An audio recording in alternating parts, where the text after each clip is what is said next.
Amici, buongiorno, continua la nostra ricerca di aziende dove vale la pena veramente comprare in centro, come dice il nostro slogan, e non comprare online. Siamo a Taglio di Po, via San Basilio, Spaccio Carni, Fontana.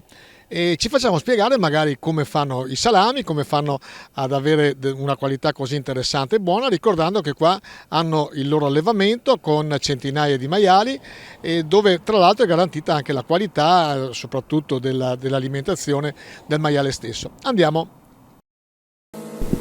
Siamo con Nicolas Fontana. Allora, qui siamo nella sala della stagionatura.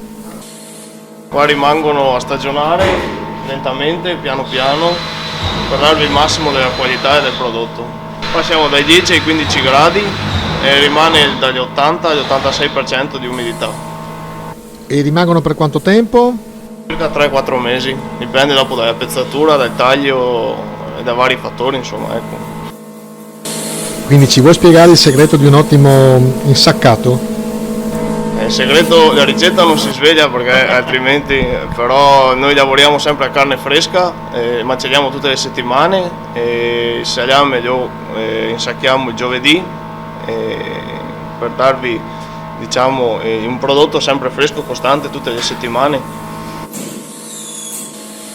Qua siamo all'asciugatura, voi praticamente preparate i salumi quando? Macelliamo il lunedì e il giovedì viene insaccato. E dopo essere stato nella sala della stagionatura che abbiamo visto, dopo 4-5 mesi è pronto per il consumo. Grazie a giovane Fontana, allora capito? Comprare in centro, quando appunto vale la pena non comprare online, per esempio comprando un salame. Alla prossima, ciao ciao!